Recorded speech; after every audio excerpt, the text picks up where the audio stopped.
Hello, little birdie. Up there. So I want to talk about my experience and why I moved to Ghana. I've lived in 4 different countries in my life, and I just want to talk about all of them so you can just understand me and get to know me a little bit more. Um, 2011, I worked for DWP for 2 years, and it was on contract, so they renewed it 1 year, and then they didn't renew it the second year, so the third year, I mean. So I had some money, and I wanted to do something different. And my auntie was going to Ghana for the first time, and I was speaking to a friend of mine. I remember him, Goldie. I have no idea where he is right now, but he was a good friend to me. And he said, "Why don't you go to Ghana with your auntie?" I'm like, "Oh my god, yeah." So up until then, I'd never visited Ghana before. I think I was in my 20s at that time.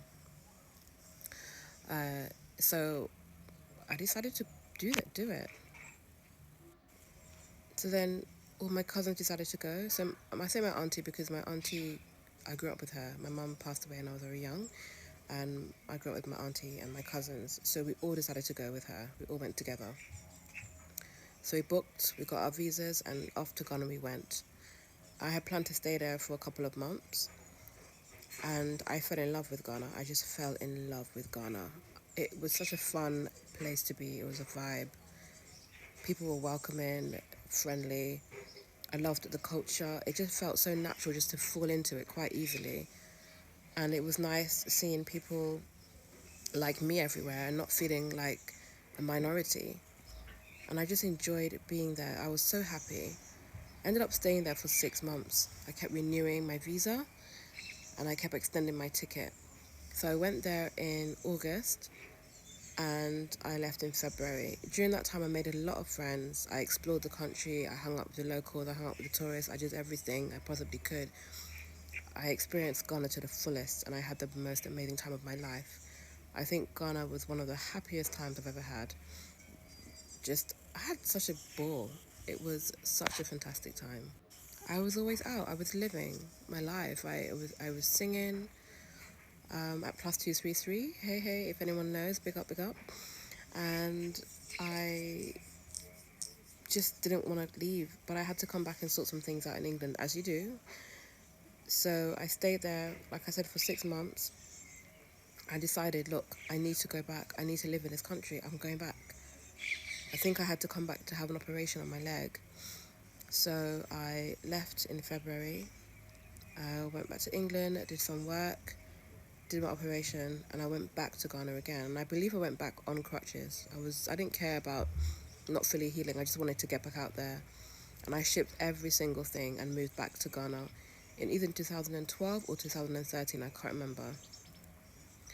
And that's how I ended up living in Ghana. Ghana is a place that I've lived in Jamaica, England, Rwanda, and Ghana. And Ghana, like, there are people who will get what I mean when I say this, but you have like a love-hate relationship for Ghana. Ghana's a place that you fall in love with. It's like that toxic relationship that you love them so much and you leave, but then you keep going back. It's that kind of feeling.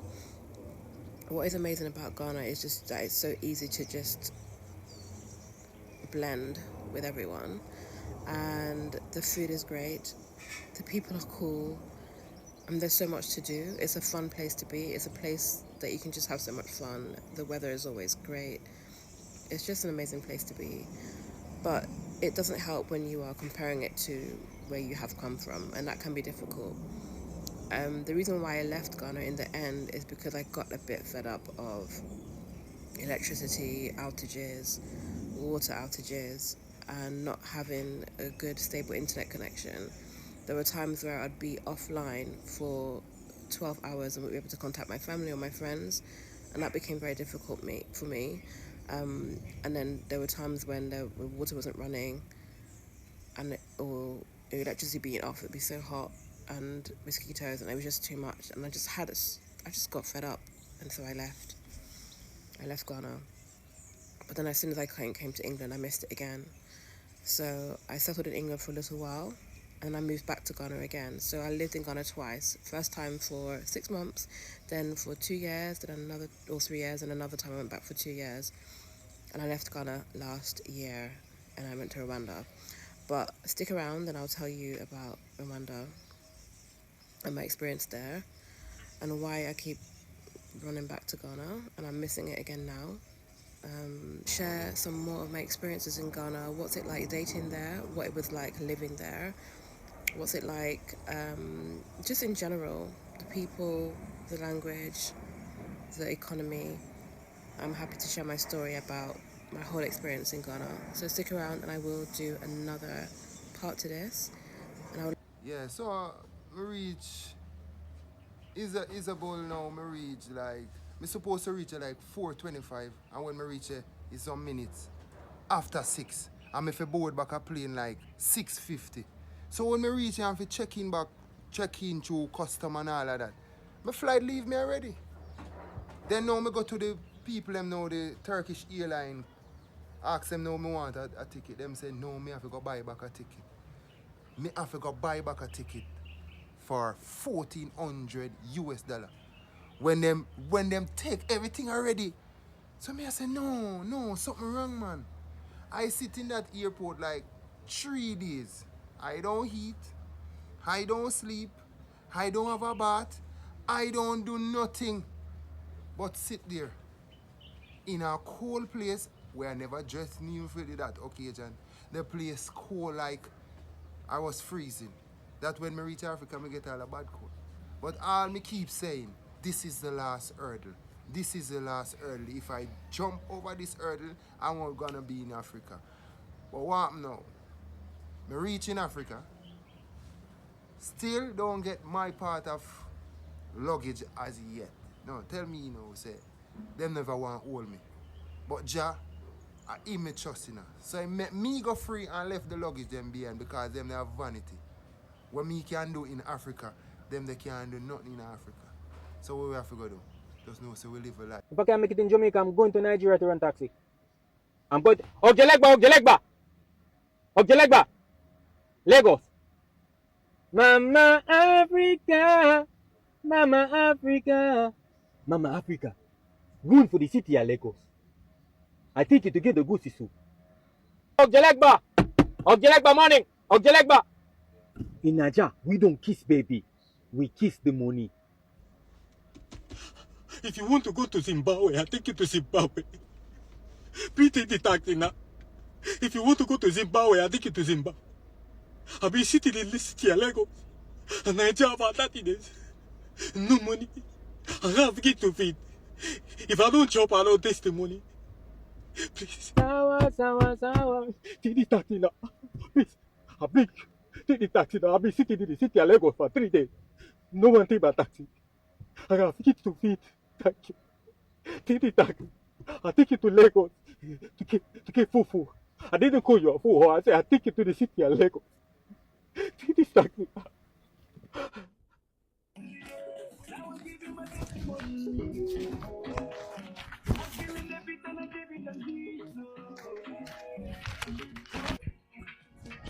Ogjelegba, please take my taxi. I've been sitting in the city of Lagos for 30 days and no passenger. Take my taxi. Hello guys, welcome to Auntie Annie channel. How are you? How are you doing? Oh my god. Thank you very much for your support and love. If you are new to this channel, thank you, and you're so welcome because what we are going to see here is organic content. Anyway, I'm not going to delay you because today we are going to try to do the opposite thing. Remember my video yesterday, I mentioned about foreigners moving to Jamaica. And these foreigners, they're enjoying. Some of them, they said, do you know what? Why I like Jamaica is because every time when I don't have even money, I can just go out and get one mango from that tree. So Even me, I'm so convinced because every time I see Jamaica, I do see Africa. Do you know why? Because of organic stuff. And now, people always ask questions. Why is it that if in Jamaica they've got all the organic stuff, and you know in Jamaica you've got blue oceans, blue mountains, everything covered, but why is it that some Jamaicans are choosing to go to Africa and stay in Africa? What is the reason? Hang on. I know what it's like.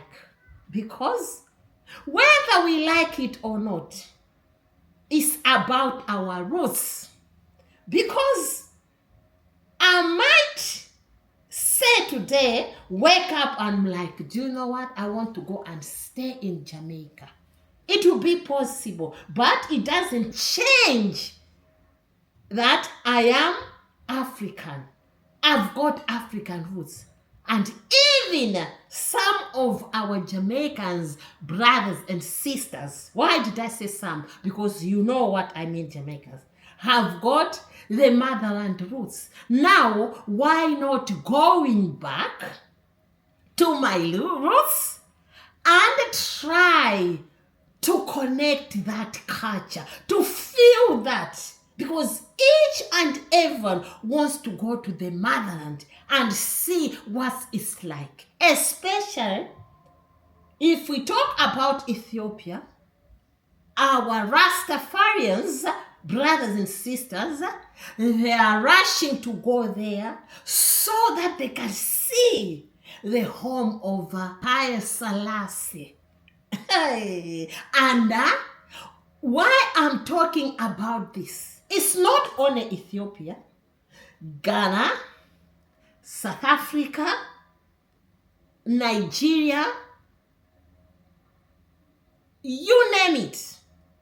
I've seen on TV that most of Jamaicans, they are going different parts of Africa because most of African government now, they have tried hard to accommodate their brothers and sisters from the Caribbean, even in the States. So today is about Jamaicans. The video we are going to show is about Jamaicans. What are they saying? How is it there? Is it all that easy? And some of them, they are going to even explain to you the route, the way forward, and how you can deal with that. How much do you need? And how is life there in Africa? Before I go further, let's find out why. The reasons. I know they will tell us, but what are the reasons of our brothers and sisters live in Jamaica, where you can even go today and some fresh kalaloo from the field. You can just go there and get some grapefruit. You can just go there, get yourself some mangoes, yam, yam, you name it. And why are they choosing the motherland? Let's listen carefully as we continue to subscribe, like, comment, and share. Many Jamaicans, especially those influenced by Rastafarianism, see Africa as their ancestral home. The idea of repatriation or returning to roots is strong in Rastafari belief. Exactly. There is also a broader interest in identity, heritage, and embracing shared history between African nations and Jamaican people. It's true, guys. I don't blame anyone, because at the end of the day, if history is telling you that their forefathers came from the motherland, I would definitely have that interest to go back and try to find out more about what happened.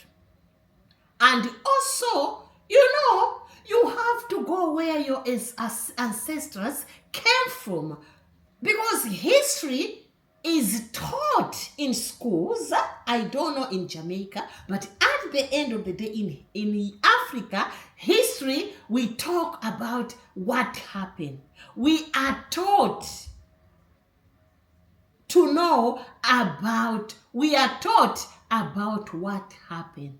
Now, it would be very good if someone goes to Ghana and see all those ancient buildings where they used to harass, keep all those slaves. Then it means you've witnessed, and there you can learn more about what happened. You are connecting with your roots. Some African countries have started making efforts to welcome members of the African diaspora. Programs like Ghana's Year of Return make travel, investment, and even citizenship easier for people of African descent. These pull factors sometimes outweigh the push factors from Jamaica. Lack of opportunities might be in Jamaica. High unemployment, low wages, and underemployment pushes some people to immigrate. Some see Africa as a place where their skills might be more valued, or where there are growing economies. Also, professions like teaching, nursing, hospitality are noted as ones which Jamaicans are seeking better remuneration and employment abroad, including in non-traditional destinations, Africa, Middle East, and Asia, etc., etc. Crime, violence, perceived corruption, lack of safety, challenges with public services, healthcare, education, infrastructure are cited push factors causing people to consider leaving Jamaica. Hang on, where is written crime? To me, I believe that even in Africa, most of African parts, crime is also very high. Anyway, it's not me, or it's what they are saying. These are just maybe media, like accumulating information from other sources. Or else might be there are other people out there who mention that during surveys, because people sometimes they are asked, why do you want to come and live here? Then people, they will say, oh, because of this, because of this. Some individuals are moving because they believe they may have more influence or opportunity in emerging markets, or simply feel more welcome in societies that are embracing people of African descent. Emotional cultural adjustment, reconnecting with roots can be rewarding but also complex. That's true. So guys, it's not about me. It's about Jamaicans who have moved to Africa. It's about them telling us why did they go there and how are they coping. So don't forget to subscribe, like, comment, and share as we listen to these Jamaicans who are in the motherland. Ghana feels like Jamaica. Ghana even smells like Jamaica. Even some of your language is similar to Jamaica. So, the way some of the villages talk, I don't know what you call it. We call it patois, but you guys speak and you say, Adekam. And you know that kind of it's similar to patois. Pidgin. Yeah, pidgin. There you go. So pidgin and patois, very similar. And you know even some of the tree language, like there are people in Jamaica that still use certain words. So some of the foods are the same. Guys, so I have something called Buffet. What's it called? Buffet. Buff fruit. So I'm going to try it for the first time. So first impressions.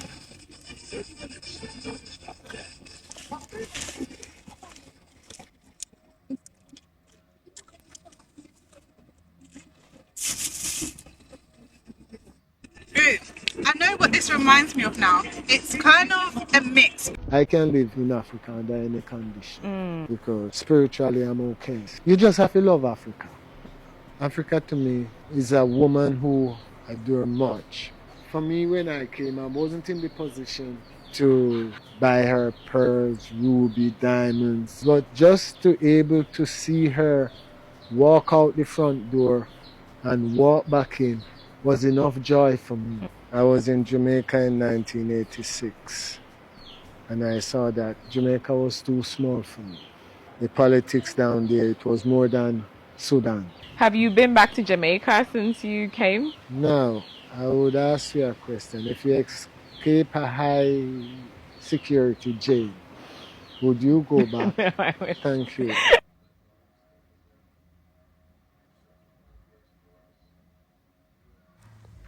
Yo, no offense to no other culture out there, but I honestly think Jamaicans have the best meal. I think Jamaicans cook the best food. Like, I don't think nothing beat our food. Like curry goat or rice and peas, stew peas and rice. You understand me? I say, I can't sausage, dumpling and banana. Jesus Christ. Steamed fish with crackers and okra. I don't know. I need to know. Maybe I'm missing out on something. I don't know.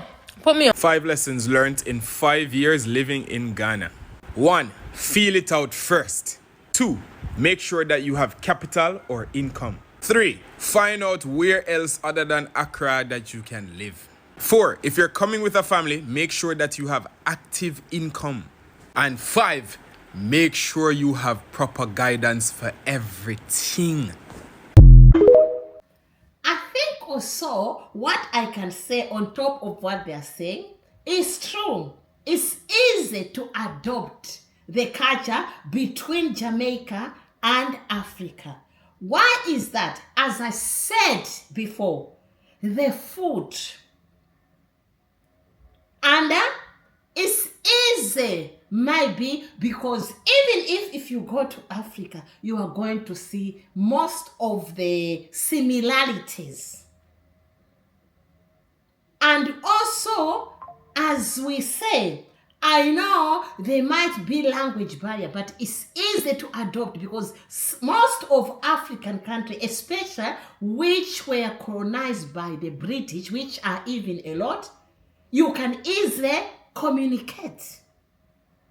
And also, it's like maybe Africans are very accommodating, very friendly. I'm telling you, most of the African countries, we always accommodate visitors. We like extending arms. And the moment you hear that this person is from Jamaica, it's like, oh my God, straight away, your head is gonna just think about history. Then you just like welcome your brother and sister. This is what it's all about. And that's why you can see in Africa, each and everyone loves Jamaica. They talk about Jamaica. Most of people, they are not definitely aware of maybe other island, because the most popular island, I'm saying this through my experience, is Jamaica. And it's now people are learning about other smaller islands. But if you ask an African young person or young girl or young boy, they'll tell you, oh, Jamaica. I want to go and see Jamaica. Why? Bob Marley, Peter Tosh, Barney Wares, all that dance hall, shaggy. This is what it's all about. And also, you see how they embrace Jamaican flag. They embrace Jamaican people. This is something where no one can stop it. As they always say, no one can stop reggae. And if we talk about our Rastafarian families, it means already there are people whom you're going to see a lot, because now Africa has transformed. If you talk about churches for Rastafarians, Africans now, they've started joining. They've started praising. It wasn't like that. But it's happening now in Africa. What about dreadlock? You see Africans now, they are becoming Rastafari with locks. They believe in that. That is the connection. Let me know, what do you think? As you continue to subscribe, like, comment, and share. Jamaicans, you are welcome. If you want to go to Africa, to settle in Africa, you are always welcome. As you always welcome us to Jamaica. Because some of us, we are heading to Jamaica. Well, some of you are heading to Africa, the motherland. We've been there before. Now, from here, we are heading to Jamaica. Thank you very much. Watch this video from the beginning till the end. As you continue to subscribe, like, comment, and share. Thank you, thank you. God bless you abundantly. Ciao, ciao. Bye. Mwah.